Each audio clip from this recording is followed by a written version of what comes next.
ആരോഗ്യത്തോടെ ഇരിക്കാം. മികച്ച പരിചരണം ഞങ്ങളുടെ ഉറപ്പ്. Shoranur medical trust, Shoranur. പാലക്കാട് കുളപ്പള്ളി പാതയിൽ ഈസ്റ്റ് ഒറ്റപ്പാലത്ത് തോടിന് കുറുകെ നിർമ്മിക്കുന്ന സമാന്തര പാലത്തിന്റെ നിർമ്മാണം തുടങ്ങി. മന്ത്രി PA മുഹമ്മദ് റിയാസ് ഓൺലൈൻ വഴി ഉദ്ഘാടനം ചെയ്തു. സമയബന്ധിതമായി പ്രവൃത്തി പൂർത്തീകരിക്കുവാൻ ബന്ധപ്പെട്ട ഉദ്യോഗസ്ഥരും ജീവനക്കാരും കരാറുകാരും എല്ലാവരും ശ്രദ്ധിക്കണം എന്ന് ഞാൻ ചൂണ്ടിക്കാട്ടുകയാണ്.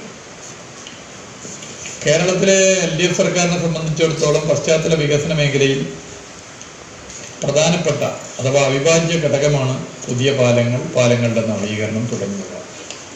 5.8 കോടി രൂപ ചെലവഴിച്ചാണ് പദ്ധതി നടപ്പാക്കുന്നത്. നിലവിലുള്ള പാലത്തിന് സമാന്തരമായി വടക്കു ഭാഗത്താണ് പുതിയ പാലം നിർമ്മാണം.